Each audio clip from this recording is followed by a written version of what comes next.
Voy a establecer de una forma muy rapidita y sencillita algunos conceptos que vimos ya en nuestra primera presentación. Establecimos, según la palabra de Dios, que Dios es el dueño de todas las cosas. No, Dios es el dueño de todas las cosas. Ahora, ¿por qué es importante entender esto? Y esto nos lleva al tema del día de hoy.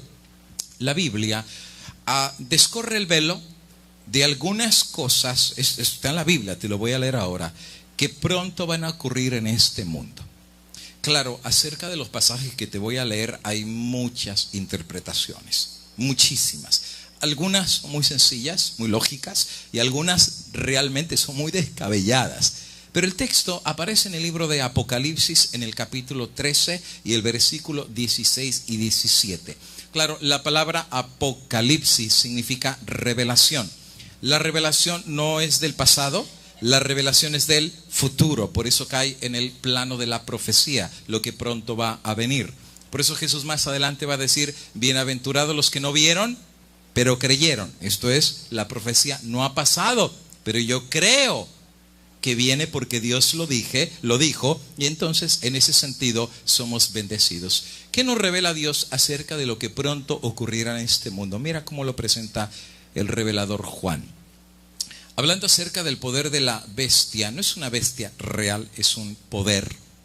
Pero este poder va a tener una influencia gigantesca a nivel mundial, y una vez que este poder tenga esta influencia, mira qué hará. Ella hace que todos, son palabras generales, ¿verdad? Totales. Todos, pequeños y grandes, ricos y pobres, libres y esclavos, se les ponga una marca en la mano derecha o en la frente. Sí, esta es la famosa marca de la bestia, el 666. Entonces, este poder hará que todos sean marcados.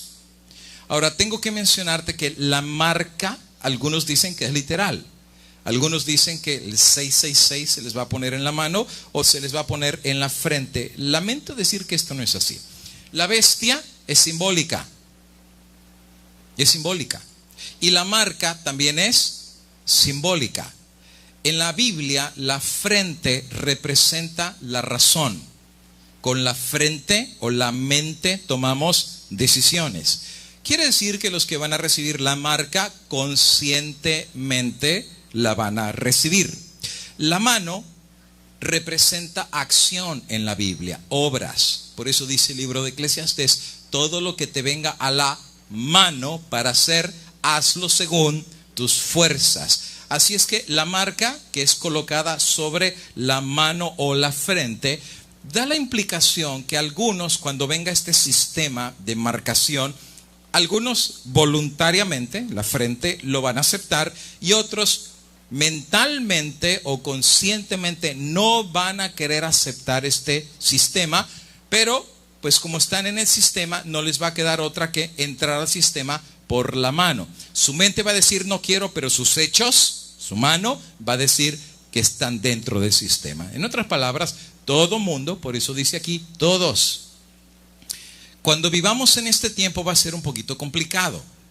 ¿Y por qué va a ser complicado? Bueno, es la segunda parte del versículo, porque una vez que este sistema, este poder, marque a las personas o los ponga en una circunstancia de mentalmente aceptar o por las circunstancias de trabajar y aceptarlo, que nadie va a poder comprar ni vender, sino el que tenga la marca, es decir, el nombre de la bestia o el número de su nombre.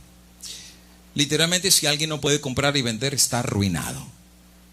Porque hemos llegado a un punto, amigo y hermano, ya no vivimos en los tiempos del trueque. ¿Saben qué es el trueque, verdad? El trueque era antes de que decía, ¿sabes qué? Tienes árbol de aguacate, dame 10 aguacates y yo te doy un queso porque tengo una vaca. Entonces hacían trueque, ¿no? Tantos aguacates por tantos quesos. O la lista sigue, ¿no? ¿Saben ustedes que hay algunos pueblitos que todavía practican el trueque?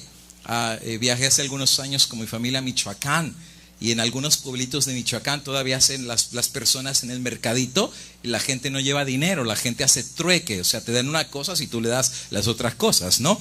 Pero hoy en día eso del trueque No me digas que tú vas a viajar el mes que viene a Francia y tú vas a pagar con aguacates por una comida que te den en Francia, o que vas a comprar el boleto de avión con aguacates. O sea, hemos llegado al punto en nuestra sociedad que hoy en día el dinero se ha convertido en una forma universal de comercio.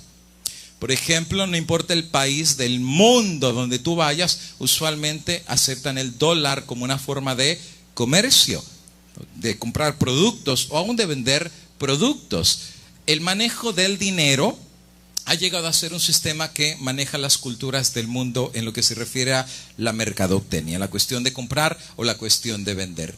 En el Apocalipsis dice que va a llegar un momento que nadie pueda comprar y vender. Claro, va a haber productos que se compran o productos que se podrán vender, pero la única forma de tú entrar a este sistema de compra y venta será si tú tienes esta marca. Algunos dicen que esta marca será un microchip. Algunos están diciendo que supuestamente las Naciones Unidas está apoyando la idea de colocar microchips a nivel mundial, en el cual el pequeño microchip contendrá información de toda la vida de la persona, desde que prácticamente ha nacido hasta que se muere. Tendrá información de tarjetas de crédito, información bancaria, información de seguro social, información de su salud, de su clase de sangre que tiene, en dónde vive, dónde ha vivido en todos los días de su vida aquí en Estados Unidos, cuántos hijos tiene, su educación, y la lista sigue. Las tarjetas de crédito, pasaportes y todo eso serán eliminados porque toda la información estará contenida en un pequeño microchip. Ahora, no es el tema del día de hoy, pero ¿han escuchado acerca del Acta Patriota que se hizo después de que cayeron las Torres Gemelas? El Acta Patriota fue un paquete así, grande, que firmaron en el Congreso. Después de que cayeron las Torres Gemelas, el presidente Bush estableció el concepto del Acta Patriota, y eso cambió literalmente Estados Unidos, en el sentido que el gobierno desde el 2001 tiene acceso a la información de los ciudadanos de Estados Unidos para ver si hay gente terrorista o no. Por ejemplo, antes si te podían intervenir tu teléfono, tenía que venir la corte de un abogado y un juez tenía que dar el permiso que intervinieran tu teléfono y escuchar y grabarte. Y si alguien te grababa pero no era legal, entonces eso lo peleabas en la corte y el caso era dismissed porque no era legal la forma como te grabaron la conversación. Eso se acabó con el Acta Patriota. Desde que vino el Acta Patriota te pueden estar escuchando tus llamadas telefónicas. Tienen acceso a tus correos electrónicos, pueden tener acceso a las páginas de internet que tú visitas, y de hecho algunos dicen, yo no tengo la información, pero algunos dicen que aún hay un sistema que ciertas palabras que tú dices en el teléfono te empiezan a grabar. O sea, son palabras claves supuestamente que tú dices, empieza la grabación. Ahora, eso comenzó desde el año 2001, se llama el Acta Patriota. El que quiera revisarlo, métase en la internet y métase Acta Patriota. Pero hay otro asunto que vino en el paquete del Acta Patriota que se llama el Real ID. ¿Han escuchado del Real ID? Este sermón del Real ID lo prediqué hace 10 años en Michigan. Y cuando prediqué este sermón me acuerdo que algunos me dijeron, pastor, qué exagerado, eso no es así. Algunos vinieron y me dijeron así, eso es medio sensacionalista. La verdad que no hay peor ciego que el que no quiere ver. Pero el Real ID yo creo que este año ya va a empezar en función.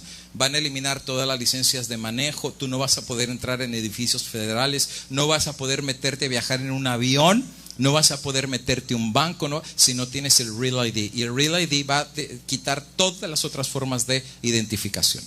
Va a quitar la licencia de manejo, pasaporte y todo eso. O sea, con el Real ID o identificación real, prácticamente si tú no lo tienes es como que ni vas a existir en este país. Eso se va a poner muy complicada la situación. Ahora, dejemos eso a un lado y hablemos un poco del concepto de lo que dice la Biblia, que nadie va a comprar ni vender. Obviamente lo que la Biblia está diciendo, que va a haber una forma de coerción. Curiosamente, quien apoya este poder, si tú lees un poquito hacia atrás, es el dragón, es el diablo. El diablo o Satanás siempre ha actuado en forma de coerción o de amenaza o miedo. Siempre ha sido así el diablo. ¿Recuerda la Santa Inquisición? era por la fuerza y por miedo, era por persecución. ¿Recuerdas tú Nabucodonosor con la estatua de oro? Todos van a adorar la imagen, y el que no, no se apuren, hay un horno bien calientito que los voy a quemar. Así que por miedo y coerción todo el mundo se puso a adorar la imagen. Pero ¿saben qué? Lo que pasó en los días de Nabucodonosor con la imagen se va a repetir. Todo mundo, por no comprar y vender, va a tener que ajustarse a este sistema. Pero Dios va a tener a sus hijitos, como tuvo a esos 3 jóvenes que prefirieron morir antes de negar la fe que habían recibido. Y saben qué bonito, ¿no? Que aquellos que el rey los quería pulverizar en el horno de fuego, estaban caminando vivos dentro del horno, porque había un cuarto que los protegía, que era Cristo Jesús. Así que la misma historia se va a repetir, ¿verdad?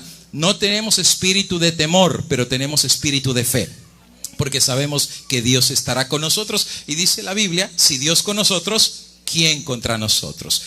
Y precisamente eso es lo que va a pasar. Apocalipsis 13:15 dice: le fue permitido dar aliento a la imagen de la bestia, para que la imagen de la bestia hablase e hiciera que todos fueran muertos los que no adoraran a la imagen de la bestia. Así es que no solamente se va a tratar de no comprar y vender. Amén. El pellejo va a estar de por medio. Amén. La vida va a ser la última amenaza que el diablo va a utilizar para amedrentar a los hijos de Dios. Claro, hoy en día conocemos que esto se llama el nuevo orden mundial. Viene una sola autoridad mundial, Naciones Unidas, una sola economía mundial, y eso es el tema que vamos a hablar el día de hoy, y una sola religión mundial, ecumenismo. La Iglesia Católica, bíblicamente hablando, según la profecía, va a ser la única iglesia global que domine el mundo entero. No van a ser los musulmanes, no van a ser los budistas y tampoco los hinduistas. Es la Iglesia Católica que va a recuperar el poder de la Edad Media. Por eso la Biblia dice en el mismo Apocalipsis 13, la herida mortal será sanada. Y estamos a punto de que veamos cómo el poder de la Iglesia Católica va a crecer. Y obviamente en el nuevo orden mundial, la Iglesia Católica va a ser la única religión y fe que va a dominar el mundo. Hablando un poco acerca de la economía mundial, está pasando cosas muy interesantes. Ahora, claro, si tú estás concentrado en tu trabajo, que es bien, ¿verdad? Porque Dios nos dijo 6 días trabajarás. Pero estás tan concentrado y tan absorto en esas cosas que te estás olvidando de la palabra de Dios y la profecía. Hemos perdido detalles que están pasando delante de nosotros. Y que esas cosas son muy importantes en la formación de los eventos que pronto vienen sobre el mundo. Por ejemplo, por una nota muy curiosa, ¿tú sabes que hay naciones en el mundo que ya no quieren tener nada que ver con el dólar? Y no estamos hablando de naciones así chiquitas, estamos hablando de naciones poderosas que quieren desligarse completamente de todo lo que tiene que ver con el dólar. Ya no lo quieren.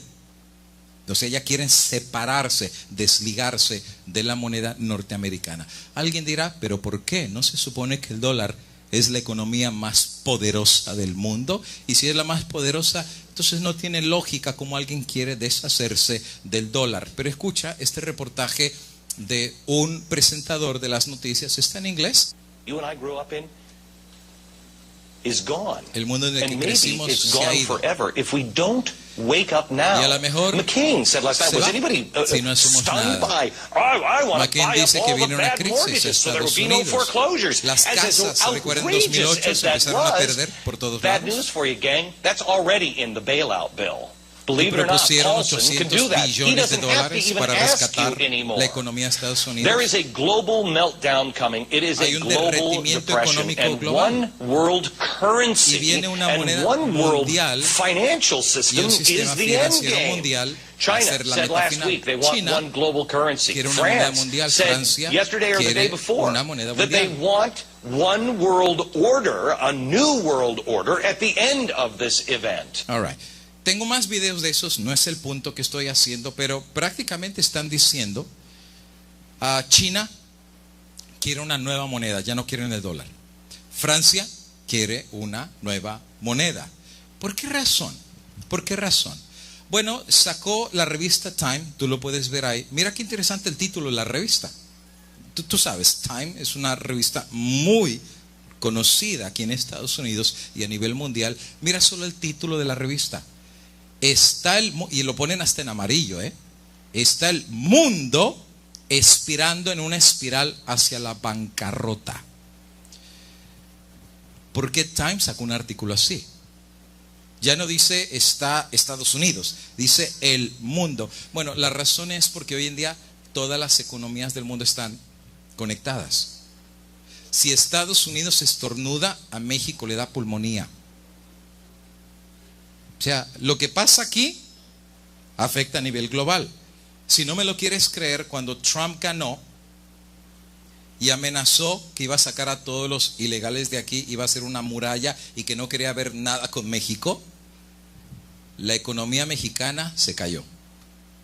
Y el peso de estar a 14, 15 pesos llegó hasta 22 pesos. De la noche a la mañana. Lo que pasa aquí afecta a otros países. Bueno, el punto es este. Time, y no solamente Time, sino algunos otros economistas están diciendo que hay una gran problemática y una gran posibilidad de que venga un colapso económico a nivel mundial. La pregunta es, ¿por qué lo están diciendo? El otro artículo que vimos del video dice ahí que China está pidiendo una moneda, que Francia está pidiendo una moneda global. ¿Te fijas? Ya no están hablando de un país, están hablando de algo internacional, de una globalización. Ahora, ¿será que esto tiene que ver con lo que dice Apocalipsis, que finalmente todos, esto es algo global, grandes, ricos, pobres, esclavos, libres, tendrán una marca y que nadie pueda comprar ni vender?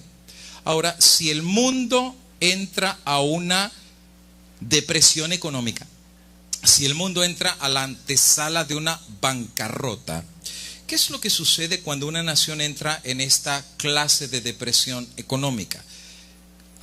Claro, es un poquito complicado hablar de economía, porque a veces hay economistas que tú los escuchas y terminas mareado nomás de escucharlos. Que dices, al final de escucharlos dices, ¿qué dijo?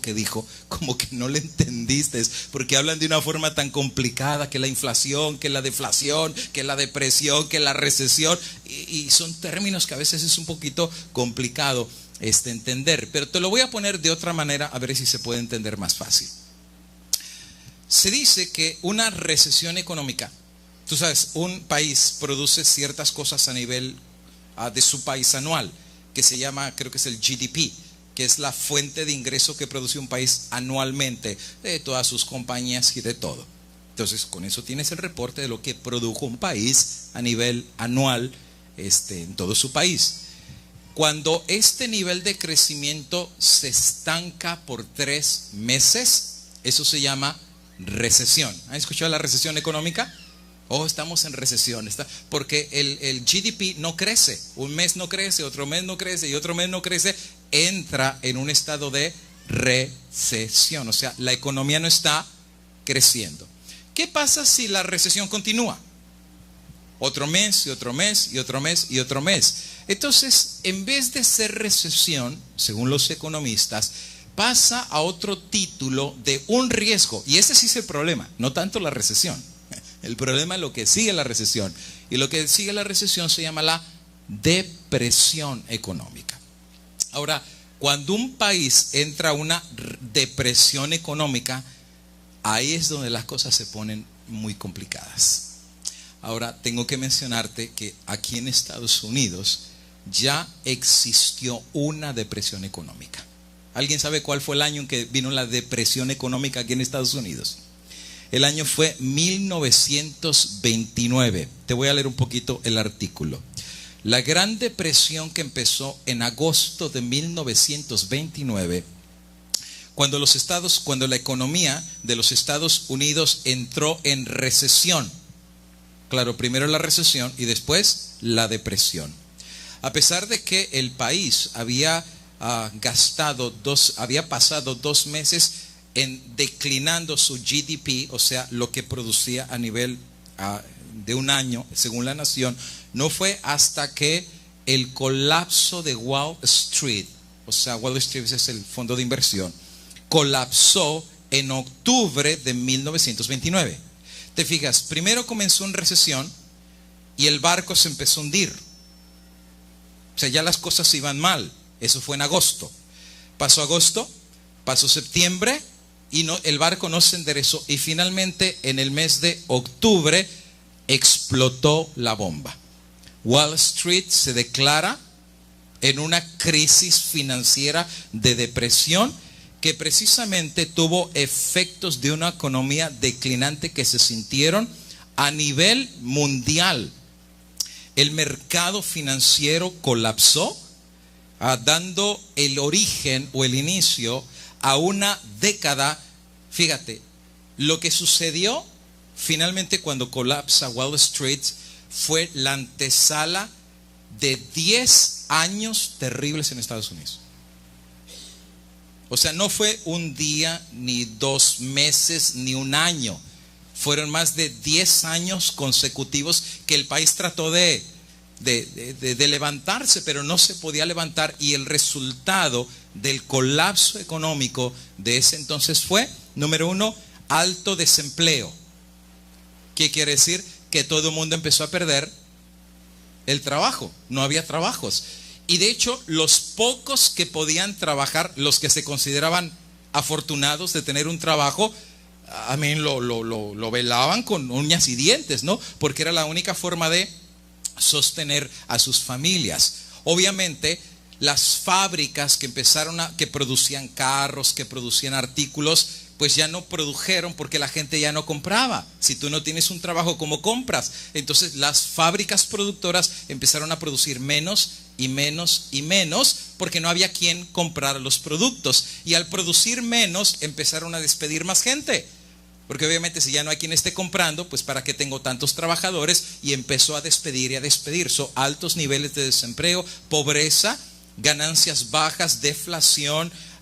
Las granjas fueron altamente afectadas, oportunidades económicas se perdieron y avances personales. Ahora, por más de 10 años, no solamente Estados Unidos fue golpeado financieramente, sino también el mundo entero sufrió las consecuencias de lo que pasó aquí en Estados Unidos. Ahora, antes que viniera este colapso económico en Estados Unidos en los años 1920 había participado de su década de gloria. Le llamaban The Roaring Twenties, los años maravillosos de los 20, así se llamaban. O sea, wow, Estados Unidos estaba en el punto máximo de su economía, los 1920. Ford había inventado los carros. Así es que Ford, que inventó los carros, todo mundo quería tener su carro, ¿verdad? Y las grandes poblaciones o ciudades, por ejemplo, Nueva York, Chicago, Massachusetts, etcétera, etcétera, que antes andaban en carruajes, ¿verdad? En carretas y en caballos, pues ahora todas las ciudades empezaron a andar pues en carros. Y ahora se empezaron a hacer el concepto de las calles pavimentadas, la electricidad, los rieles, los carros. Y obviamente la sociedad empezó a cambiar por la invención del carro. Por supuesto, esto produjo que se abrieran más fábricas por todos lados, dando más trabajo a la gente. Y la gente tenía trabajo, le pagaban bastante bien. Así es que la economía iba viento en popa, ¿no? Y el mundo entero quería carros. Todo el mundo, que ya no solamente los producían para Estados Unidos, los producían para todos lados, Inglaterra, Europa, Australia, por donde fuera, pues los barcos salían con carros por todos lados. Así es que le iba muy bien a Estados Unidos. Fue en esta etapa que Hollywood empezó a ser conocido como la meca del cine, aquí en California, en donde pues había tanto dinero que dijeron, pues ¿en qué invertimos el dinero, verdad? Porque el dinero sobra en Estados Unidos, y empezaron a crear la industria del entretenimiento. La cuestión de Broadway, los bailes, los teatros, la cuestión de las películas en blanco y negro. Recuerdan ustedes con Chaplin, que antes ni siquiera hablaban, ¿verdad? Solo pasaban papelitos y ya después le pusieron la voz, después el color y todo esto. Entonces eran los años de gloria de Estados Unidos. La cuestión de las invenciones, la cuestión del carro, la cuestión de Hollywood. En otras palabras, vivir en Estados Unidos se llamaba el sueño americano. Todo el mundo quería venir a Estados Unidos, todo el mundo quería vivir en este país. ¿Por qué? Porque este país había dinero, la economía estaba súper bien. El resultado fue de que los empezaron a vender la idea a los americanos que la casa de bolsa era el mejor lugar para invertir el dinero que estaban produciendo. Ya tenían su casa, tenían su refrigerador, tenían su carro. Era el sueño americano. Era el sueño americano. Tener los electrodomésticos, los refrigeradores. No cualquiera los tenía. Ya tenían su televisión, tenían su refrigerador, su carro estacionado enfrente de la casa, su buen trabajo. En otras palabras, el sueño americano. Pero el dinero excedente los convencieron de invertirlos en la bolsa. De hecho, hay noticias en el cual los mismos periódicos motivaban a la gente a comprar e invertir en la bolsa. Por ejemplo, este periódico que se llamaba, yo no sé si se llama La Cebolla, The Onion. Y el periódico establecía, mira lo que dice: compra acciones en la bolsa. ¿Por qué? Porque las cosas iban tan bien que decían, si tú compras, el dólar se te duplica. Y el dólar que tú inviertes en cuestión de poco tiempo ya se te duplicó. Inviertes $5, ya se te duplicó. Y sí iba todo bien, que la gente se la creyó. Y mucha gente empezó a invertir en la bolsa, porque pensaba, y déjame decirte que eso es una ilusión. El dinero tú te lo ganas trabajando, no apostando en un casino. El dinero se gana con tu esfuerzo, con tu trabajo, con el sudor de tu frente. Así se gana el dinero. No invirtiendo en la bolsa. Eso es una ilusión. Eso es como una ruleta rusa, ¿no es verdad? Pero la gente se la creyó, que todo iba bien, que Estados Unidos estaba en el sueño americano y que Estados Unidos nunca iba a caer, que eso no era posible, hasta que vino el Martes Negro. Octubre de 1921. Ya había síntomas, ¿eh? ¿Recuerdas que desde agosto ya empezó a haber una recesión en Estados Unidos? Ya empezaron a haber síntomas que la economía no estaba bien. Pero la gente estaba tan ciega que Estados Unidos nunca iba a caer, que la moneda nunca iba a caer, que todo estaba bien, que la gente voluntariamente se cegó a no creer que Estados Unidos pudiera caer en una depresión. Y finalmente, en octubre de 1929, precisamente octubre 29, se da la noticia del Martes Negro. La bolsa de los Estados Unidos colapsó. El Titanic se estaba hundiendo. Y eso produjo una histeria en medio de los habitantes de Estados Unidos que habían invertido en la bolsa. Esta fotografía es real, en donde en el monumento salieron ante los líderes políticos de Estados Unidos y ante la bolsa para precisamente decir: quiero mi dinero de regreso. Pero ya era demasiado tarde. La bolsa colapsó. Ya no había nada que se pudiera hacer. De la noche a la mañana la gente vio perder delante de sus ojos sus inversiones, sus ahorros, su dinero. ¿O quién se los iba a regresar? O sea, ¿quién les iba a dar el dinero de regreso? Si tú alguna vez has invertido en la bolsa, sabes cómo funciona, ¿verdad? A mí si alguna vez has invertido. Yo me recuerdo, había un hermano que invirtió en la bolsa en México. Invirtió hasta sus taxis y todo. Y claro, tenía un taxi, invirtió en la bolsa, le fue bien y compró otro taxi. Entonces dijo: está bueno invertir en la bolsa. Pero un día la cosa estuvo mal, perdió los dos taxis. O sea, perdió todo. ¿Quién le iba a regresar? Nadie, porque ese es el riesgo de la inversión. Pues la gente perdió todo. Y mira, en este periódico dice: billions lost as a stock crash. No se perdieron millones, se perdieron. Ahora, hablar de billones en los 1920, estamos hablando de muchísimos. Si hoy en día billones es mucho, imagínate el dólar tan devaluado como está. Imagínate cómo sería en aquellos días. Billones perdidos. Y déjame decirte, hubo gente que se suicidó. Hubo gente que al perder todo ya no tenía nada, no tenía trabajo, no tenía dinero, tenía deudas que no podía pagar. Muchos empezaron a suicidarse. El resultado fue de que la gente empezó a ver cambios dramáticos en la sociedad. Cambios dramáticos. Porque ahora no había trabajo, no había fábricas estaban cerrando. No había sustento para el agro, no había sustento para el campo, no había sustento para las granjas. Y la cosa empezó a ponerse en una nueva realidad que Estados Unidos nunca soñó que podía ser posible. De hecho, la gente salía a las calles a los bancos a pedir su dinero. Cuando viene un colapso económico, la primera puerta que se cierra es la de los bancos. ¿O que tú creías que nada más es cuestión de ir al banco y dame mi dinero de regreso? ¿Tú crees que esto es así? Te reto que vayas a tu banco y saques $10,000 a ver si te los dan así. Te reto. A ver si no investigan y por qué quieres sacar el dinero. Es más, hasta viene el gerente a hablar contigo. A ver, ¿y usted por qué quiere sacar el dinero? $10,000. Pues la gente, mira, ahí están las hileras, iba a los bancos a sacar sus ahorros por el miedo que todo estaba colapsando. Entonces ellos dijeron, si colapsó Wall Street y si colapsan los bancos, y Wall Street ya no regresó el dinero, y si el banco colapsa, eso quiere decir que todos mis fondos de ahorro los voy a perder. Y la gente se disparó a ir a las calles. ¿Para qué? Para sacar su dinero. El punto es, amigo y hermano, que la gente empezó a perder todo. Ahora ponte a pensar, una persona que ya no tiene trabajo, pero tiene que pagar el mortgage de su casa, y tiene que pagar la comida, y tiene que pagar sus utilidades regulares, y no tienes trabajo, ¿cómo sobrevive una persona? Ahora no me digas que aplicas a los fondos de gobierno. No existían esos fondos de gobierno en aquel entonces.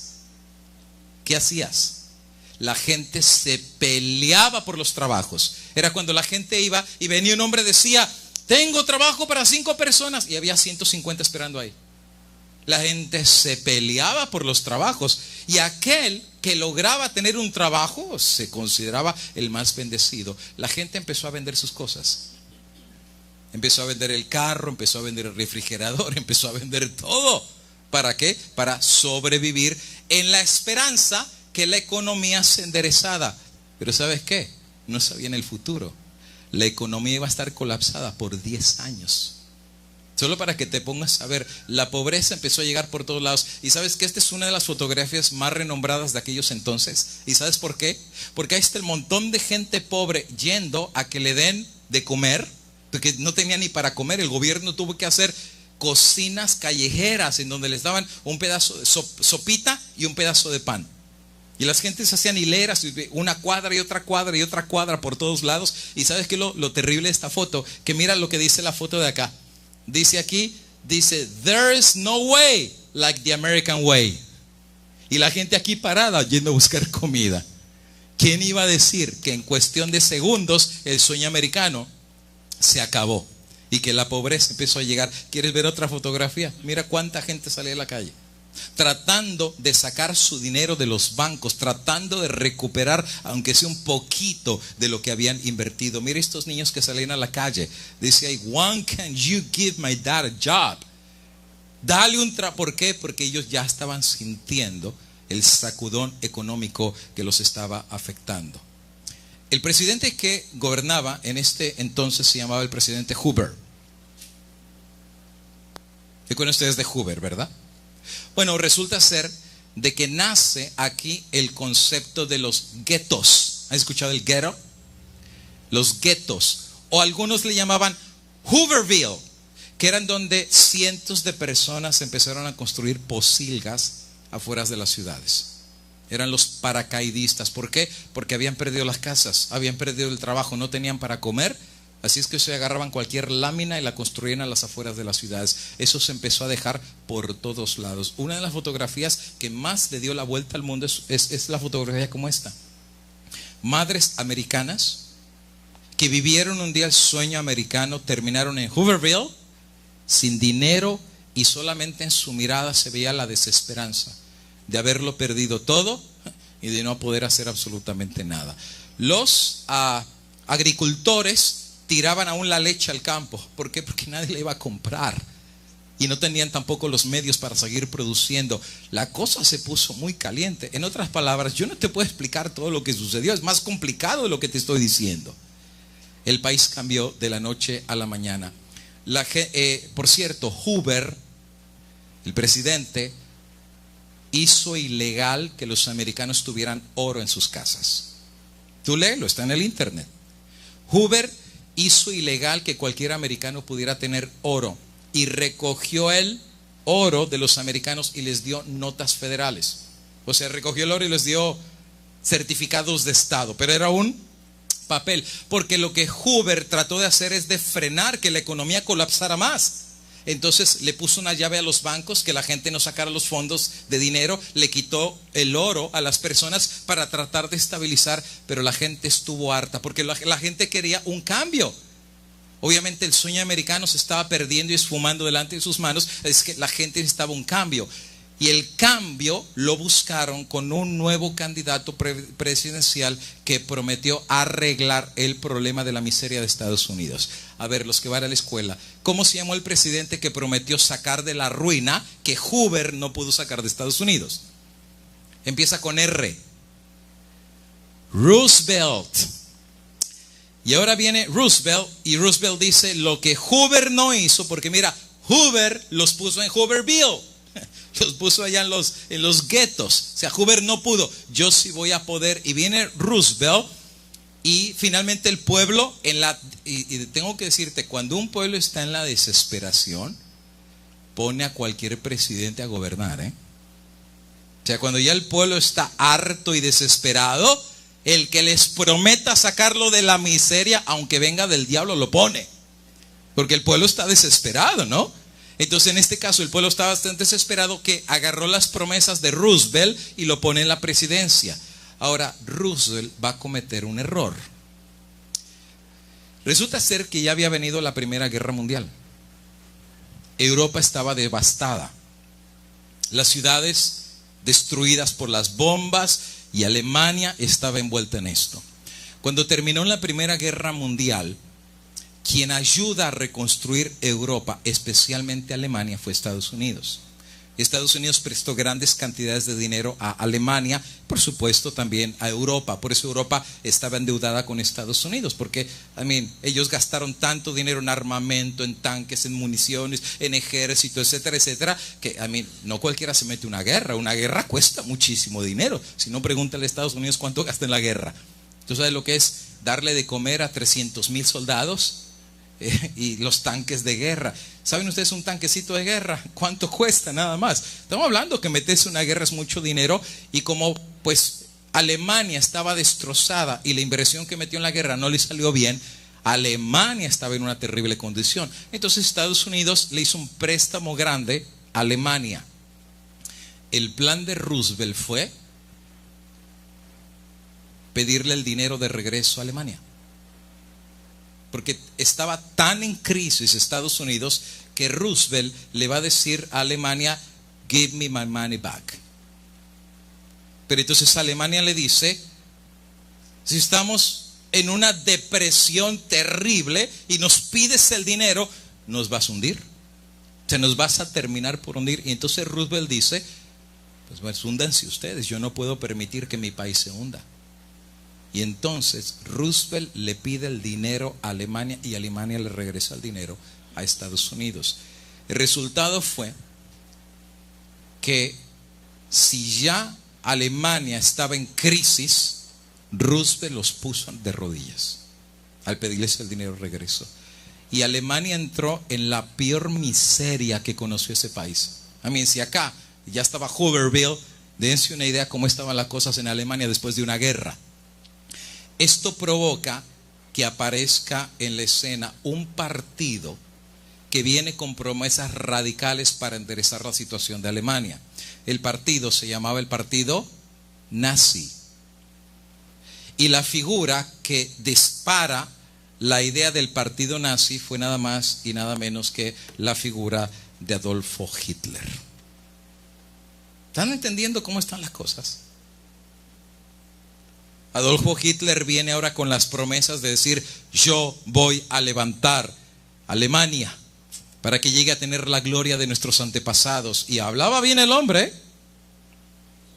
Si tú has visto los discursos de Hitler, el hombre tenía pasión, el hombre hablaba con fuego, el hombre era un orador tremendo, también tenía sus dotes de oratoria, así es que movía las masas y dio precisamente el sello de su partido político, ideas radicales. Y con el paso del tiempo y basado en la miseria que estaba pasando Europa, especialmente Alemania, el pueblo vio en Adolfo Hitler la única solución para sacarlos de su miseria. La pregunta es, ¿hasta dónde la economía afecta a una nación y su moral? La respuesta está aquí.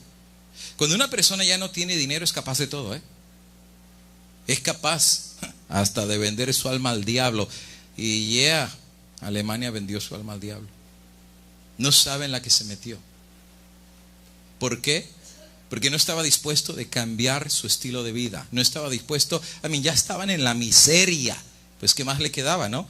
Agarrar lo que fuera para que los salvara. ¿Cuántas personas murieron en las guerras mundiales? Supuestamente, según la historia, dice que fueron matados de 38 a 55 millones de personas, incluyendo de 19 a 25 millones de enfermedades, heridas o problemas de la guerra. En otras palabras, estamos hablando más o menos como unos 60 y tantos millones de personas, y total de militares muertos de 22 a 25 millones, incluyendo. Este fue el resultado, amigo y hermano, de la Segunda Guerra Mundial. Se dice que más de 100 millones de personas murieron en esa guerra.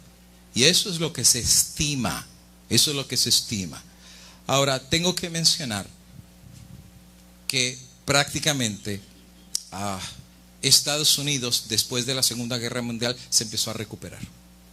Claro, nosotros nos tocó ver el tiempo no de la depresión de Estados Unidos, porque fue en 1929. A nosotros nos tocó ver la recuperación de Estados Unidos. Nosotros nos tocó ver esta economía, estas ciudades tan grandes, edificios por todos lados, compras de casa por todos lados, tiendas por todos lados, abundancia por todos lados. Eso es lo que nos tocó ver a nosotros. Nosotros no conocimos aquellos días, no supimos los días de la depresión económica. Pero sin embargo, hoy en día están empezando a pasar algunos síntomas muy curiosos aquí en este país. Algunos quieren cerrar los ojos y pensar que el orden de cosas que tenemos ahora va a ser para siempre. Que Estados Unidos va a seguir siendo la superpotencia para siempre. Que Estados Unidos, su moneda nunca puede caer. Que el trabajo que tengo está asegurado. Que el carro que tengo está asegurado. Y que la casa que tengo nunca la voy a perder. Que todavía existe el sueño americano. Bueno, te voy a decir cuál es el sueño americano. El sueño americano es que todos estamos soñando. Porque hay cosas que están pasando en este país que son síntomas que nos están diciendo que algo pronto va a pasar. Te doy un artículo, léelo, tú lo puedes ver, toda la información, te digo de dónde lo saqué para que tú lo investigues tú mismo, no me tienes que creer a mí. La revista Forbes, que es la revista, tú sabes, ¿no?, reconocida, que habla de los más grandes ricos del mundo, fábricas, compañías, etcétera, etcétera, sacó un artículo en donde decía: The Germans want their gold reserves back in Germany. ¿Tú sabías que ahora Alemania está pagando con la misma moneda? Porque Alemania, después de que se recuperó, fondos de inversión los puso en la Reserva Federal de Estados Unidos. And you know what? Alemania quiere su oro de regreso. Ya no quiere el oro aquí, lo quiere de vuelta a Alemania, porque Alemania está percibiendo que hay una real posibilidad que el dólar de esta nación pronto colapse. Mira lo que dice el artículo. Una noticia sorprendente es que Alemania está repatriando sus reservas de oro de los Estados Unidos, y Francia tiene metales preciosos y especuladores que están preocupados como un signo mayor de confianza en los bancos centrales alrededor del mundo que se está deteriorando. Alemania no es el único, Rusia también, China también. No hablemos de Centroamérica, no hablemos de Venezuela, no hablemos de Cuba y de otros países más que están perdiendo confianza en la fuerza del dólar y en la fuerza de esta economía.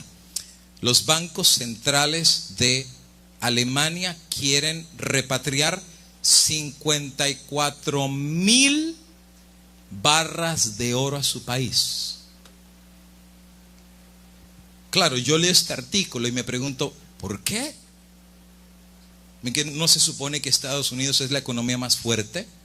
¿Que no se supone que si en algún lugar tú tienes que poner oro por seguridad, es aquí porque es la democracia, el país más fuerte. No, Alemania dice: quiero mi oro de regreso. Los neandertales han movido ya 122 toneladas de oro de regreso a su casa en Suiza, y Francia está considerando the same move. Está empezando a haber un éxodo de inversión en oro que se había hecho aquí en los Estados Unidos. Y esto fue dado en una noticia que se dio el 28 de noviembre en Moscú. Varios países están seriamente considerando retirar sus reservas de oro de los Estados Unidos de Norteamérica. Tú dirás, pues son ellos. No, amigo y hermano, hay estados de Estados Unidos que quieren retirar también su oro. Por ejemplo, está el caso de Texas. El gobernador Rick Perry le dijo al presentador de televisión Glenn Beck que quiere de regreso $1 billón en oro de regreso a Texas. Además, ¿tú sabías que Texas tiene rato que se quiere separar de Estados Unidos? Y no es los únicos. ¿Tú sabías que California hace rato se quiere separar de Estados Unidos? Porque dicen que si Estados Unidos llega a colapsar, todo el oro que ellos tienen invertido is gonna be gone. Se va a perder. Y algunos están teniendo miedo que Estados Unidos ahorita está entrando ya no a una recesión, sino a una depresión económica. Algunos están mencionando que el dólar hace rato viene perdiendo peso y valor. Eso significa que los síntomas allá afuera se dejan ver. La inflación, por ejemplo, desde el año 1960 a 1990 el índice de inflación fue del 4%, lo que significaba que hoy en día las cosas cuestan 4 veces más de lo que costaban antes. Y si tú te has fijado, todo está bien caro.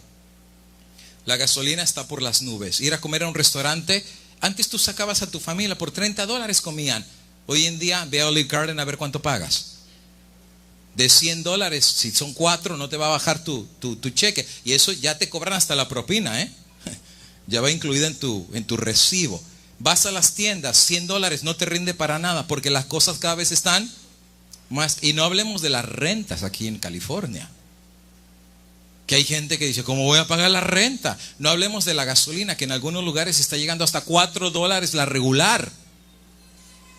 Que antes, yo me recuerdo cuando llegué a este país hace 20 años, en Indiana yo cargaba, el galón estaba a 79 centavos de precio. 79, menos de $20 llenaba completamente mi tanque. En menos de 20 años, de 79 centavos hemos llegado hasta $4 por galón. ¿Eso cómo se llama? Inflación. Claro, en nuestro país todos lo sabemos, ¿verdad? Porque allá la inflación está al orden del día. Sube la leche, sube el queso, sube el huevo, sube todos los días. Ya para nuestros países es el pan de todos los días. No es nada nuevo, no nos sorprendemos. Allá todo sube. Pero donde no estábamos acostumbrados era aquí en Estados Unidos. Esos son síntomas de inflación, que quiere decir que hay más billetes en el mercado que productos. En otras palabras, Estados Unidos lo que está produciendo son más billetes que productos. Quien hoy en día está produciendo más cosas, ¿sabes quién es? Pues ve los productos que tú compras, ¿dónde los hacen? Con eso tú vas a ver quién es el que está produciendo más cosas. Cuando antes, hace 30, 40 años, quienes producían cosas muy buenas y muy grandes era Estados Unidos. Es más, tú sabes que la General Motors, que era la compañía más grande a nivel mundial de producción de carros, se fue a la bancarrota en Michigan. No fue Obama que la tuvo que rescatar, ¿tú te recuerdas? Apenas hace poco, el 2008. ¿Por qué razón? Porque ahora Japón empezó a hacer carros y producirlos, y Estados Unidos comenzó a convertirse no en un país productor, pero en un país consumidor. Consumimos, y obviamente ha creado una inflación. Los productos cada vez son más caros. Estados Unidos tiene una deuda nacional. Tú sabes, todas las naciones tienen una deuda. Pero el país más endeudado a nivel mundial es donde estamos sentados hoy en día. Estados Unidos. ¿Cuál es su deuda? Para que tengas una idea.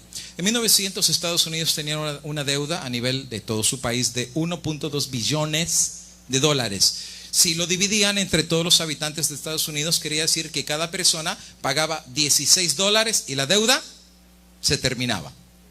Pero 25 años después, Estados Unidos de tener 1 billón, tenía 20 billones de dólares. Eso equivalía ahora a que cada persona pagaba $177. 25 años después, 256 billones de dólares. Eso equivalía a $1,700 por persona para pagar la deuda. 25 años después, 533 billones, 2.500 por personas. 10, ya no era ahora 25, 10 años después, 1985, es la primera vez que atravesaron el número no de los billones, sino de los trillones. ¿Qué es un trillón? ¿Alguien tiene una idea qué es un trillón de dólares? 1,000 billones de dólares. Es muchos números, está difícil de entenderlo acá en la mente, son demasiados ceros. Pero te pongo un ejemplo. Si una persona naciera en los días de Cristo y esta persona abre un negocio y tú eres un banco y le prestas dinero, pero este negociante es tan malo que pierde $1 millón por día, y el otro día va y te dice dame otro millón, y al otro día lo perdió, y al otro día dame otro millón, y va y lo invierte y lo pierde. $1 millón por día. Desde que nació Cristo hasta ahorita no sería todavía $1 trillón.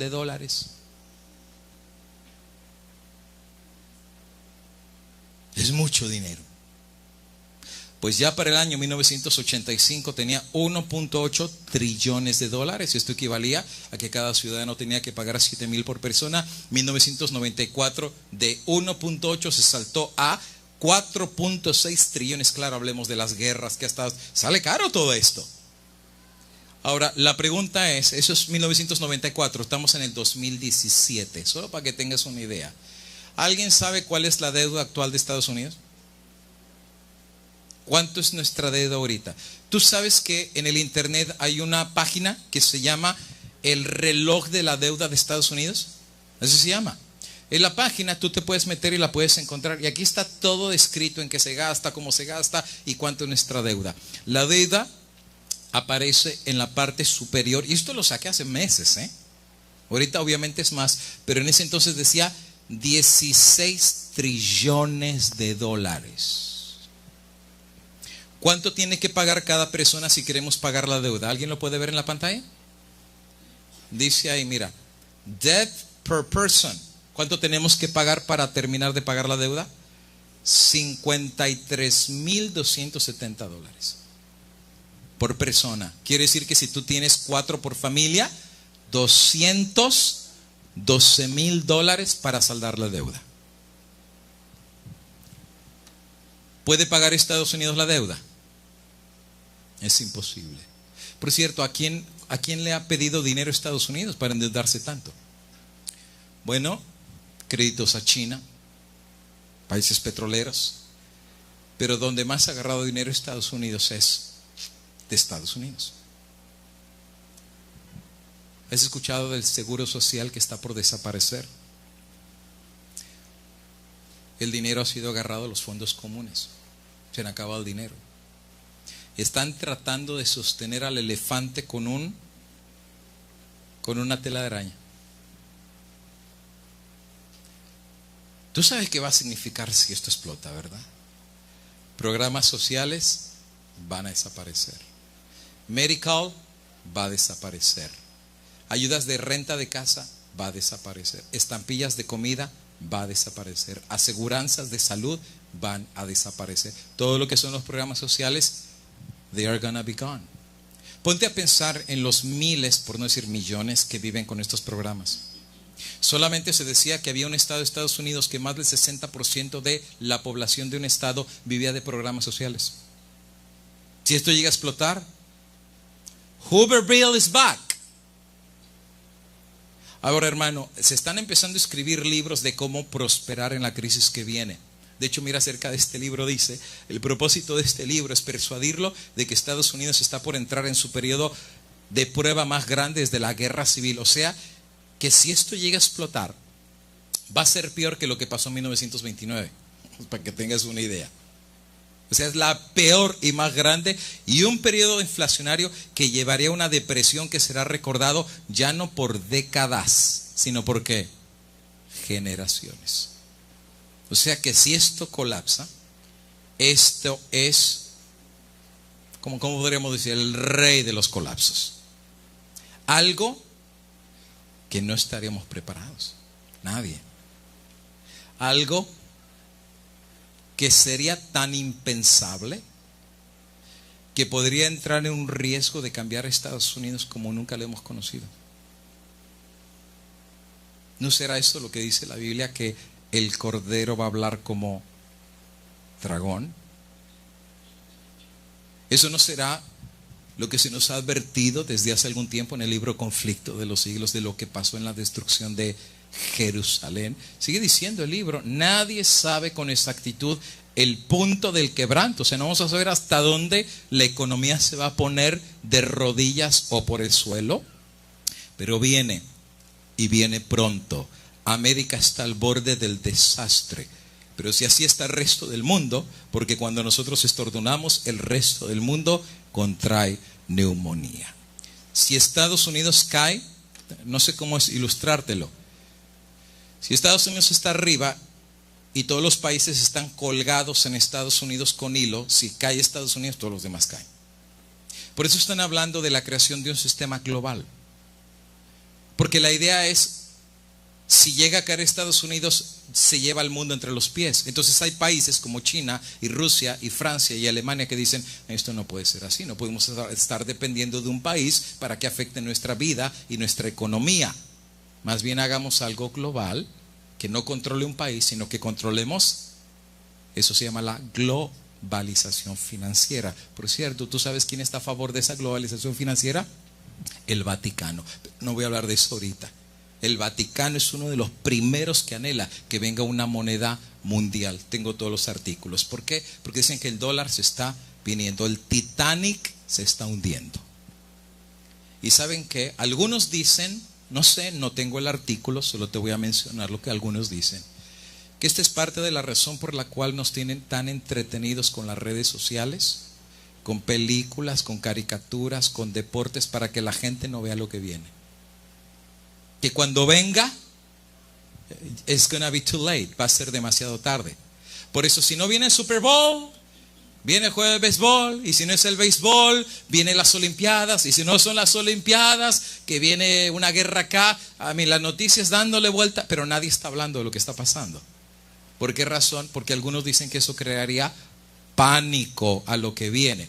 Ahora, yo sé, porque esto lo entiendo que es así, hay algunas personas que dicen que aún hablar de estas cosas es sensacionalismo, alarmismo y asustar a la gente. Mi respuesta a esto es, no hay peor ciego que el que no quiere ver. Si tú crees que la luna es de queso, pues sigue creyendo que la luna es de queso, yo no tengo ningún problema. Pero los hechos hablan más fuerte que las conjeturas. Ahora, para los que creen que esto no puede ser posible en Estados Unidos, hablemos un poquito de Europa. ¿Tú sabes que también el euro se está yendo a la bancarrota? No solo es aquí en Estados Unidos, el euro está en el borde del colapso. El euro está destruyéndose en pedazos. Y de hecho hay naciones que eran parte del euro que se están viniendo a la bancarrota. Empezando con Grecia, siguiendo con Italia, Portugal y España. Sí, la madre patria. Están al punto de la bancarrota. Pero voy a hablar un segundito acerca de Grecia. Grecia está en el euro. Grecia fue el primer país desarrollado en perder el pago que le había hecho la Federación Mundial Internacional en el año 2015. Tú sabes, ¿no? Grecia económicamente estaba muy mal. Entonces le pidió un préstamo a la Federación Europea, o sea, para el euro, para pagar las deudas que tenía. Entonces la Federación le prestó dinero. Pasó un tiempo y ¿qué crees? No pudieron pagar la deuda. Tú sabes cómo funcionan los préstamos, ¿no es verdad? Has comprado un carro. El carro que tú compras, cuando tú haces un pago, tú sabes, ¿no? Lo pagas por 5 años te hacen el préstamo, te hacen firmar como 20 hojas y ni sabes qué dice porque son hojas de este tamaño, ¿verdad? Y firman las hojas y ya después te dice, tu primer pago es en este día y tú mandas tu pago. Así que pagas tú $400. Cuando pagas $400, resulta ser de que esos 400 no es para el pago del carro. ¿Tú has escuchado lo que es el equity? Igual que en una casa. El equity significa que cuando tú comienzas a pagar una deuda, lo primero que pagas más no es el préstamo, sino es el interés del préstamo. Así es que el pago que tú haces al préstamo es así chiquito y lo más grande es al interés. Cada vez que haces un pago, el interés baja y el principal sube. Y llega un momento en que llegan a estar even. Lo mismo que pagas del préstamo, lo mismo que pagas del interés. A partir de aquí comienzas a hacer equity. Y ahora sí tiene que empezar a tener valor tu casa o lo que sea. Pero prácticamente si tú compraste un carro en $10,000, pagas más de interés de lo que cuesta el carro. Y eso es en $10,000. Imagínate tú en 10 billones de dólares. Estamos hablando que los intereses que estaba pagando Grecia eran gigantescos. Y llegó un momento que Grecia ya no pudo pagar ni el interés, ya ni siquiera la deuda. Y Grecia tuvo que pedir otra vez dinero. Y se los prestaron. Y después de un buen rato, ¿verdad? Trató de pagar, pero no pudo. Y Grecia tiene que pedir una tercera vez. La tercera vez, la Federación Internacional le dijo, te prestamos, pero con una condición. ¿Cuál condición? Tienes que hacer ajustes austeros en Grecia. O sea, les cerraron el cinturón. ¿Y sabes qué pasó en Grecia? ¿Sabes? Hablar solo de esto a mí me da tanta pena por los griegos. Me da tanta pena. A mí la Biblia fue escrita en griego. Fue una de las culturas más conocidas. Alejandro el Magno y todo eso. Grecia está de rodillas. ¿Cuántos recuerdan esta fotografía? ¿Se acuerdan de este viejito que fue a los bancos de Grecia? Mira la gente tratando de sacar su dinero. No podía sacar el dinero. Las cuentas fueron congeladas. Les dieron un límite que podían sacar por día. Si mal no recuerdo, creo, lo más que podían sacar eran $60. Y era su dinero. Pero cuando el gobierno dijo se acabó, nosotros controlamos los bancos, el viejito fue, tenía una emergencia. Y el viejito dijo, quiero sacar dinero. Perdón, ahí estaba la policía, usted no va a sacar el dinero y no va a hacer disturbios. Y cuando el viejito se dio cuenta que era su dinero, ¿qué hizo el viejito? Se sentó ahí a llorar. Y lo sacaron llorando. Porque él decía, yo no puedo creer a lo que mi país ha llegado, la bancarrota. Es mi dinero y ni siquiera pude usar mi dinero. ¿Por qué? Porque cuando un país entra a un colapso económico, aún el dinero que tú tienes en el banco ya no es tuyo. Lo mismo que pasó en Estados Unidos. Dice este artículo, el espiral de Grecia ha creado un turmoil financiero y están votando aún la posibilidad de salirse, si no los echan, de la Unión Europea. Ahora, la crisis fue terrible para ellos. Ahora, ¿qué de Estados Unidos? Bueno, tú sabes que aquí en Estados Unidos, desde el 2008, cuando vino el colapso de las casas, tú sabes que hubo algunos bancos que se fueron a la bancarrota. ¿Aquí? ¿Alguno recuerda este banco aquí en California que se llamaba IndyMac Bank? Un banco real. Cuando vino el colapso y el banco se rumoraba que se iba a ir a la bancarrota, la gente fue a sacar el dinero aquí en California. Y la gente esperó, mira, por largas horas y horas y horas que les dieran su dinero. Es más, mira, el banco tuvo que poner estas canopies en la parte de afuera porque todo el mundo estaba esperando que les regresaban su dinero. Y la gente se desesperó. Queremos el dinero. ¿Y qué crees? No les dieron el dinero porque el banco estaba en bancarrota. Al final de cuentas empezaron a dar cheques a las personas. Y ya la gente veía el cheque y dijo, ay, ya la solución, ¿verdad? Finalmente tengo el dinero. Y cuando la persona iba a otro banco y depositaba el cheque, ¿qué le decían en el otro banco? No podemos aceptar tu cheque porque ese banco está en bancarrota. Aquí, ¿se acuerdan de Washington Mutual?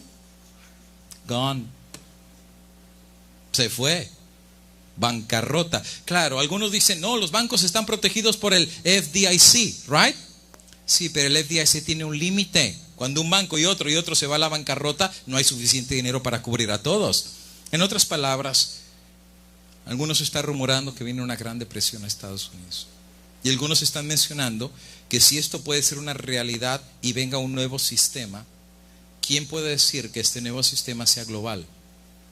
Y que se pueda cumplir lo que dice Apocalipsis: nadie podrá comprar y nadie podrá vender. Así son las economías. Todo puede suceder de la noche a la mañana. ¿Te acuerdas de México? ¿Ustedes sabían que México estaba casi a la par del dólar en su moneda? Hace 25 años eran 3 pesos por un dólar.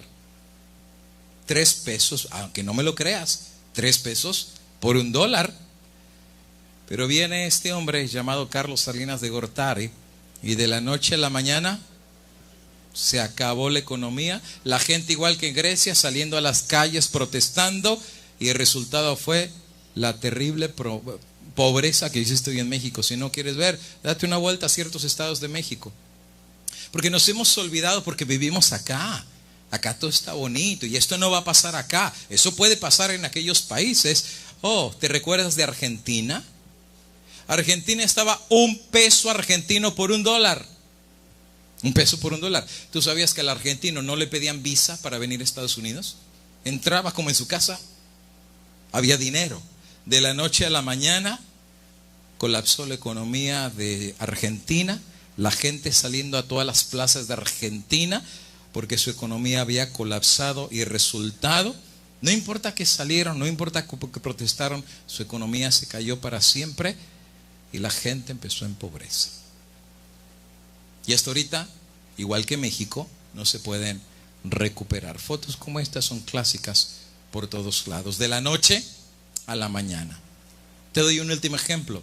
¿Tú sabías que hay un país que imprime billetes no de $1, no de $100, ni de 1,000, es más, ni de millones? Hay un país que imprime billones de dólares. Sí, así como te digo, billones de dólares.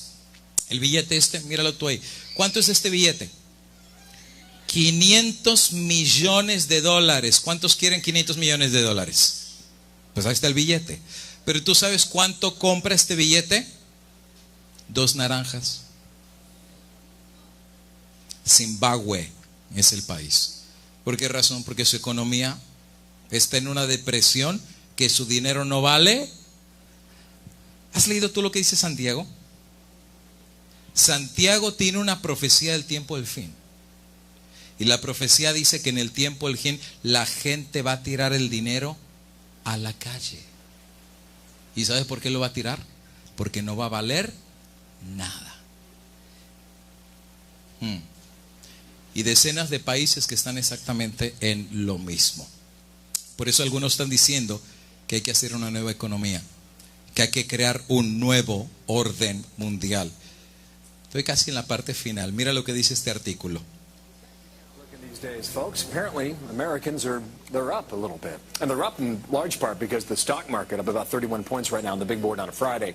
And when massive foreign trade deals are made, they are done in U.S. dollars, which serves as the world's reserve currency. Now the UN is backing a plan to change all of that and create a new global currency. If that's the case, UN what does it mean for you? Significa las Naciones Unidas. Y las Naciones Unidas están llamando para crear una moneda única mundial. Esto hace rato ya lo vienen hablando. Aún el presidente Medvedev dio la idea de la creación de una moneda internacional. Es esta que ustedes pueden ver aquí. La presentó a los países más poderosos del mundo en la posibilidad de hacer una nueva moneda mundial. Las fotos están ahí, ustedes las pueden revisar. Están en el internet, hasta la propuesta de algunos billetes de la posibilidad de una moneda internacional. Las páginas en el internet ustedes las pueden ver ahí. El presidente Roosevelt decía: en asuntos nacionales, y puedo añadir mundiales, nada pasa por accidente. Si pasa, es porque fue planificado que pasara así. La Biblia simplemente nos dice: otro ángel, un tercero, le siguió a gran voz diciendo: si alguno adora a la bestia y recibe su marca en la frente o en la mano, él también beberá del vino del furor de Dios. Obviamente esto de la marca de la bestia, Dios no lo aprueba. De hecho, él amenaza que si alguien recibe la marca de la bestia, va a recibir el vino del furor de Dios. Quiere decir que Dios está completamente en desacuerdo con este nuevo sistema que va a venir. De hecho, el mensaje del tercer ángel es precisamente no recibir la marca. Si no la recibas, más bien recibe el sello de Dios, pero no la marca de la bestia. Pero los que van a recibir la marca de la bestia, la pregunta es, ¿cómo el diablo le va a hacer para convencerlos? Dinero. Nadie podrá comprar y nadie podrá vender. Es aquí donde uno se pone a pensar que lo que nos ha pasado en la experiencia adventista no ha sido una casualidad, ni tampoco una coincidencia. Que haber tenido el espíritu de profecía no fue casualidad. Que Dios sabía mejor lo que iba a venir sobre este mundo y Dios le mandó por misericordia a este pueblo un mensaje antes de que pase para que el pueblo de Dios se prepare. ¿Sabe cuál es el mensaje? Salí de las ciudades. ¿Hace cuánto fue escrito eso? 100 años. ¿Qué sabía Dios que venía a las ciudades? Dios conoce. Y sabes, amigo y hermano, si lo que pasó en Jerusalén es un breve y opaco preámbulo de lo que vendrá en el mundo, tú lo puedes leer, está en Conflicto de los Siglos, capítulo número 1, se llama La destrucción de Jerusalén. Cristo en Mateo 24 dijo, este templo va a ser destruido y no quedará piedra sobre piedra que no sea removida de su lugar. Ahora, Cristo era profeta, Cristo vio el futuro y Cristo vio que los ejércitos romanos iban a circundar la ciudad y que una vez que hicieran sitio nadie podía salir. Por eso en Mateo 24 Cristo dice, cuando vean la señal, out of the city, para afuera, porque los días están contados. Una vez que sea sitiada Jerusalén, no hay vuelta atrás. Y les dio la señal. Los cristianos que vieron la señal de Jerusalén rodeada por ejércitos enemigos y que plantaron su bandera en la ciudad, supieron que era la señal. Y de hecho, Conflicto de los Siglos dice que de forma misteriosa, el primer sitio que le dio Cestio Galo levantó el bastión, levantó a ese ejército y se regresó. Los judíos que estaban adentro interpretaron que se amedrentaron los enemigos y que les tuvieron miedo. Y entonces, ¿qué es lo que hacen los judíos? Se levantan para atacarlos por detrás, pero Cestio Galo no contraatacó, se retiró. Los judíos regresaron diciendo, Dios nos libró, Dios está de nuestro lado. Los cristianos que conocieron la profecía de Jesús dijeron, no es que Dios esté en nuestro lado, esta es la puerta que Dios abrió, porque esta ciudad está condenada. Hicieron maletas, las subieron en los burritos y empezaron a salir. Claro, todos los judíos se reían de ellos, ¿verdad? Estos chifladitos, fanáticos, extremistas, medio disidentes, ¿qué le pasa a esta gente?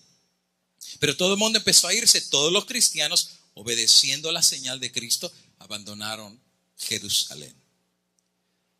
Ahora, aquí no estoy poniendo fechas ni nada,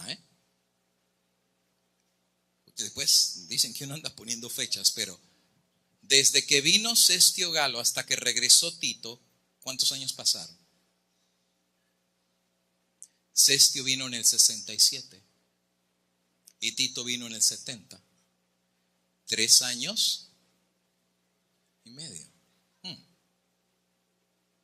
No me voy a meter en más, pero algunos argumentan que cuando la ley dominical venga, van a pasar 3 años y medio. No me voy a meter en eso, pero es muy interesante ver que desde que vino Cestio Galo hasta que vino Tito pasaron 3 años y medio. Y cuando Tito regresó, los judíos que estaban adentro dijeron, véngase, que ya vino el otro y no nos duró para nada. Y es que Dios nos va a libertar. Pero ya no se levantó.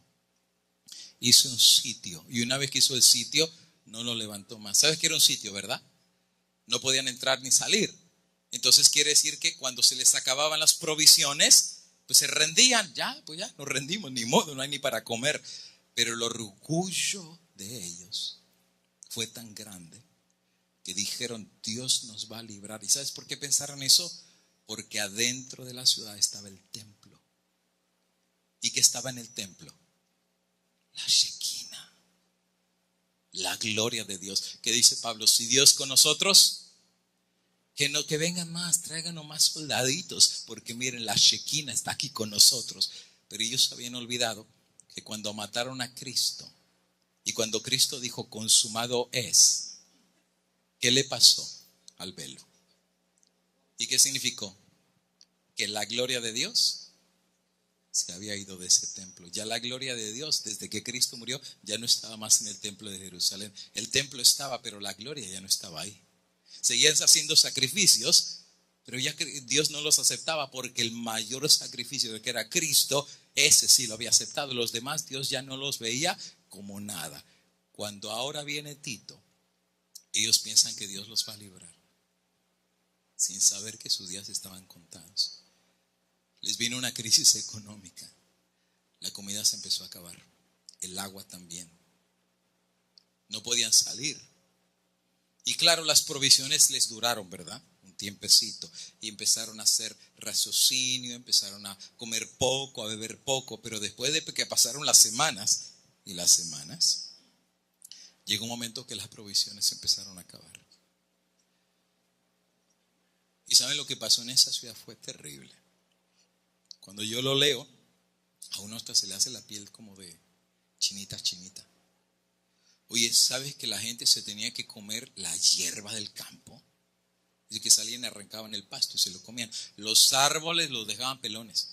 Se comían las hojas, se comían la ropa, se la comían, la resgarraban y se le van comiendo. Y tú te ríes, pero a ver cuando tienes hambre. Si tú has dejado de comer 3 días, tú sabes lo que es el hambre. Amén. Al 4.º día al marido le ves cara de Kentucky Fried Chicken. En serio, el hambre está dura. Bueno, llegó un momento que los que eran más poderosos, ¿qué hicieron? Empezaron a quitarle la comida a la gente. El excremento de los animales se lo comían. Cuando un animal se moría, no le dejaba nada. Y sabes que el hambre llegó a un punto tan grande que finalmente los hijos empezaron a enfermar, los niñitos. Claro, no había comida, no había agua, insalubridad, no podían meter agua. Imagínense los baños, los sanitarios. Eso fue terrible. El espectáculo de Jerusalén fue horrible. Y los niños se enfermaron y se empezaron a morir. Jeremías había profetizado acerca de esto. ¿Se olvidará la madre del hijo que parió? La respuesta fue dada en Jerusalén. Porque cuando los hijitos empezaron a morir, ay, es tan feo a mí solo contar esto. Cuando los niños se morían, en vez de enterrarlos. ¿Tú sabes cuando un avión cayó en los Andes, en Chile? ¿Te acuerdas la película de los sobrevivientes de los Andes? Que se cayó el avión y los que sobrevivieron no había para comer, estaban en la nieve y todo eso. ¿Qué empezaron a hacer? Se empezaron a comer a los muertos. Lo mismo pasó en Jerusalén. En vez de enterrar a sus niñitos. ¿Y sabes qué dice? Que entre las mamás decían, pues sabes que hoy nos comemos a tu hijito, ¿no? Y cuando el mío se muera, nos comemos al mío. En vez de enterrarlos. Qué terrible lo que la gente es capaz de hacer. ¿Y cuántos estaban ahí metidos a las gradas del templo de Jerusalén diciendo, Jehová, sálvanos, salva a Israel? Pues al Salvador que le mandó lo mataron. Ahora, ¿cómo querían salvación? Sálvanos. Pero Dios ya no estaba ahí. Esa ciudad estaba condenada. Y sabes que viene una ruina a nivel mundial y Dios no los va a salvar. Esta ruina, mira lo que dice el libro de Santiago. Lloren ahora, ricos, dice Dios. Lloren. Llorad y aullad por las miserias que os vendrán, porque vuestras riquezas están podridas. Y la ropa comida de polilla, y vuestro oro y plata enmohecidos, y su humo testificará contra vosotros, y devorará del todo vuestros fuegos, porque habéis acumulado tesoro para los días postreros. Son los días finales. Viene un colapso tan grande que el dinero, por eso la marca de la bestia es sobre ricos y sobre el dinero. No va a salvar a los ricos, porque va a haber un sistema global que nadie puede comprar ni vender a menos que no tenga la marca. Y aquellos que vivan en la ciudad en estos días la van a ver muy difícil. difíciles. Por eso la sierva del Señor dice, el pueblo de Dios deberíamos empezar a hacer planes. Porque esto es de la noche a la mañana. Si Dios le dijo a Noé que venía el diluvio, Noé hizo muy bien en hacer el arca. Porque si Noé solamente hubiera predicado, no, si yo predico el mensaje de los 3 ángeles, sí, pero no tienes nada en el campo. O sea, amén, lo predicaste bien. Pero o sea, si mañana pasa eso, ¿dónde vas a meter a tu familia? ¿Dónde está el arca? Donde tus hijitos los vas a meter. Porque los que se queden acá en la ciudad. Y hermano, esto ya ha pasado. 1929, el colapso de México, el colapso de Argentina, el colapso de Zimbabue, el colapso de Grecia, de Portugal. Y la lista sigue. Hermanos, algunos llegaron a decir que el Titanic nunca se iba a hundir. ¿Tú sabes que por eso no metieron tantos barcos salvavidas? No había para todos, porque dijeron esto no se hunde. Es imposible que este barco. Además, ¿sabías que una persona que dijo que ni Dios podía hundir el Titanic? Mira la soberbia de ellos. Si ni Dios lo puede hundir. Y amigos, hermanos, el barco se va a hundir. Y no es porque lo diga yo, porque Dios dice, arrojarán su plata en las calles y su oro será desechado. Ni su plata ni su oro los podrá librar en el día del furor de Jehová. Y no saciarán su alma ni llenarán sus entrañas, porque han sido tropiezo a su maldad. Claro, mientras ellos no tengan ni para comer y venga una crisis terrible, del pueblo de Dios se dice, su pan y sus aguas serán seguras. ¿Y saben por qué van a ser seguras? Porque sus casas están marcadas con la sangre de Cristo Jesús. Porque hoy por hoy han pasado tiempo con su Creador. Porque han sido mayordomos fieles. Porque han aprendido, aún viviendo en las ciudades, que el panecito que tienen no es porque son la gran cosa, no es porque tienen tremendos talentos, es por la pura bendición de Dios. Y cada día que se levantan dicen, gracias a Dios por el trabajito que me prestó. Gracias a Dios por los hijitos que me dio. Gracias a Dios por el pedacito. Hermano, no te atrevas a comer un pan sin darle gracias a Dios por ese pan. Porque el día de mañana, amigo y hermano, ese pan va a ser oro para ti. Porque Dios te va a dar tu panecito. Y mientras la gente no tenga ni para comer, Dios va a cuidar de sus hijitos. De los hijitos que se pusieron abajo de las alas del Eterno. Y amigo y hermano, ponerse debajo de las alas del Eterno es ahora. Escucha sus instrucciones. Escucha la voz de la profecía. Escucha la voz de Dios. Ahora que se puede, ponte debajo de las alas. Y cuando venga el tiempo de crisis que viene, hermano, yo no pongo fechas. Yo no te digo que es este año, el año que viene. Hermano, hoy es el tiempo de buscar a Dios de todo corazón. Hoy es el tiempo, amigo y hermano, de hacer cambios reales acerca de tus hijos, acerca de tu trabajo, acerca de ser un mayordomo leal, fiel a Dios en todas las cosas. Y cuando venga esta crisis, hermano, ¿qué va a importar? Nadie puede comprar y nadie puede vender si no tiene la marca. No importa. Porque el alimento no me lo da ni un sistema, ni me lo da un gobierno, ni me lo da una persona. Mi panecito y mis aguas me lo da Jehová de los ejércitos. Y el Dios que yo conozco no me ha dado espíritu de cobardía. El Dios que conozco me ha dado espíritu de valor. No temas, dice el Eterno, porque yo estoy contigo. No tengas miedo, porque mi diestra te sustenta. Y el Dios que yo conozco ha hecho llover pan del cielo. El Dios que yo conozco de la piedra ha sacado agua. Y el Dios que yo conozco, mientras todo el mundo se estaba muriendo de hambre, venía un cuervito y alimentaba al profeta de Dios. Y el Dios que yo conozco, cuando había una hambruna y sequedad en la tierra, la viudita, esa sí fue buena mayordoma, esa sí fue buena mayordoma, que le dice el profeta, dame pan para mí. Y era lo único que le quedaba a la viudita. Pero por la fe, dijo, conforme a tu palabra lo voy a hacer. Y le hizo la masita y lo metió al horno y sacó el panecito. Ha solido pan recién hechecito. ¿Y sabe lo que significa darle el pan al profeta y la pobrecita viendo cómo se lo come? Eso era fe. Probó la fe de esa mujer. Pero la fe que dijo, bueno, la harinita ni era mía y el aceite tampoco. Así que pues si Dios me lo pide para su siervo, pues se lo doy para su siervo aunque yo me quede con hambre. Qué fe la de esa mujer. Confió en la palabra de Dios. Pero la promesa era que el aceite no escasearía y que la harina no desaparecería. Y sabes que mientras nadie tenía para comer, de forma milagrosa, ¿qué crees? Brotaba el aceite cada día. Dime si no es un milagro. Y cuando iba y levantaba ahí, la harina estaba ahí y cada día tenía panecito para comer. ¿Y tú crees que en el tiempo del fin Dios no va a hacer eso? Dios va a hacer, mira, si va a ser necesario que Dios saque aceite de un árbol, Dios te lo va a sacar. Y si va a ser necesario que el árbol te dé panecito, pues Dios te lo va a hacer. Dios es Dios de milagros. Y si la vara de Aarón reverdeció y trajo fruto de la nada, ¿quién te dirá que estando allá en el monte no es verdad? O fuera de las ciudades, de una rama seca del campo va a salir un fruto para que puedas comer. Alabado sea el nombre de Dios. Pero el tiempo de confiar en ese Dios es ahora, querido hermano. Ahora, ellos confían en caballos, ellos confían en dinero, ellos confían en su trabajo, pero nosotros confiamos en el Señor. Y ese Señor no te va a defraudar. No te va a defraudar, amigo y hermano. Porque mientras todo el mundo te defrauda, hay alguien que no te defrauda y es Jehová de los ejércitos. Y yo alabo su nombre en el día de hoy. Porque Dios es tan bueno, porque Dios es tan grande, porque Dios es Dios. Yo soy una hormiguita, una piedrecita en el campo. Y ese Dios, a esta piedrecita, se ha complacido en darle revelación de lo que viene. Y yo me quiero ir el día de hoy con un espíritu de decir, gracias Señor.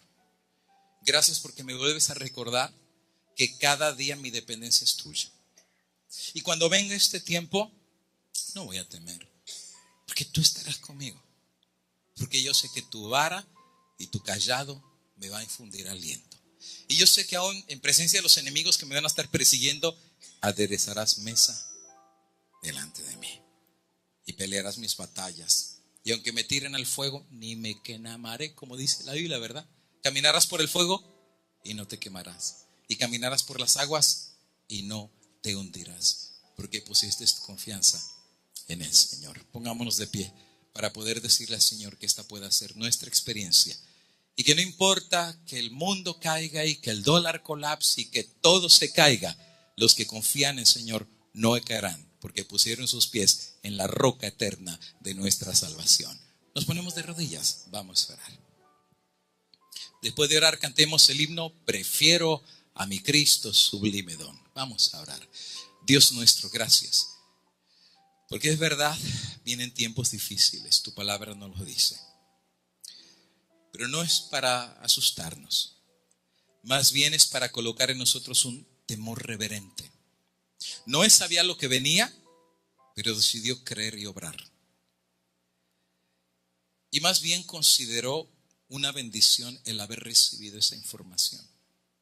Porque al haber creído en la palabra de Dios, construyó por la fe el arca, y al haber construido el arca, condenó al mundo.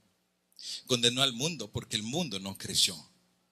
Padre eterno, danos fe para creer lo que viene. Danos fe para empezar, Padre eterno, a subirnos al arca. Tú ya hiciste el arca. Pero ¿de qué sirve que el arca esté y estamos afuera? ¿De qué sirve la profecía si no la creemos? ¿De qué sirve la palabra si la ignoramos? Danos tal corazón para poder creer. Y así como está la lista de los héroes de la fe en el libro de Hebreos, incluye nuestro nombre. De aquellos que se pueda decir, José creyó y le fue contado por justicia. María, Carlita, Raúl, Roberto, y la lista sigue, creyeron a mi palabra. Bienaventurados los que creyeron y no vieron, porque por esa fe no solamente salvarán sus almas, sino condenarán a aquellos incrédulos que se burlaron de la palabra de Dios. Padre, gracias por este mensaje que nos has dado con 2000 años de anticipación. Gracias porque tu palabra llega como una promesa divina hacia nosotros, nuestros hijos y los nuestros. Nos queremos retirar de este lugar pidiéndote, Padre eterno, que recordemos las palabras de Jesús. Y que estas palabras, aunque olvidemos todo este sermón y todo lo que se dijo, que no nos olvidemos las palabras de Jesús. Mas buscad primero el reino de Dios y su justicia, y todas las demás cosas vendrán por añadidura.